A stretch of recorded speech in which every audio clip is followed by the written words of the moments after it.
budget that we were initially handed by the governor a few months ago was at best a difficult budget and one which we as the Democratic Party had serious reservations about.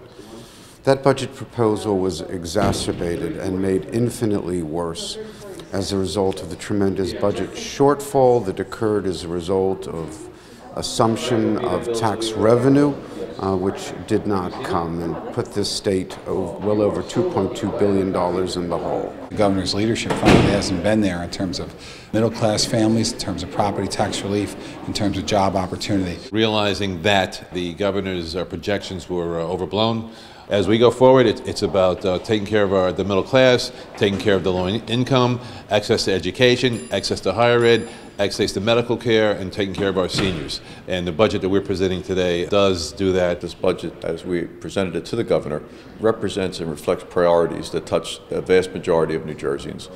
Family issues, women's issues, school funding issues, and meeting the obligations, our contractual obligations for the pension payment. We had a lot of challenges putting this together, but our overarching mantra was making sure we did something that met our obligations and did not put any unforced burdens on those who've been struggling the most in our society.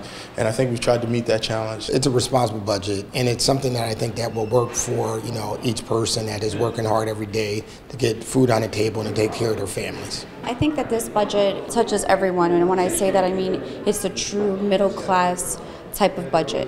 This budget has everything that we truly need as a state to move forward. This budget has an eye toward protecting working-class families and our most vulnerable residents, senior citizens, nursing home reimbursements through the Medicaid program, hospital charity care funding, so that we're not balancing our budget on the backs of those who could ill afford to do it. As you read through this budget, you see the face of New Jersey, a face that's very diverse, but understands that working families need additional assistance, that women need additional health care, and that our school systems have to be properly funded, and we should meet our obligations in making pension payments. That's what people expect us to do. That's how people like to run their households. This budget reflects that. What this budget does is actually level the field in terms of fairness, in terms of opportunities for the future, and in terms of New Jerseyans realizing government is providing a fair shake for them. I think it protects not only democratic values, but everyday values. What I hear from folks in the street is, when do I get a fair shake? When does somebody look out for me? And this budget does that. It corrects, frankly, some things that should have been corrected previously, and I think it's not just a Democratic budget, it's a people's budget. We have a job to do. The Democratic Party has recognized that.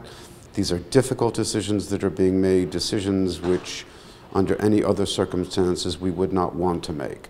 But we need to provide financial and fiduciary integrity to this budget and to the people of the state who we represent.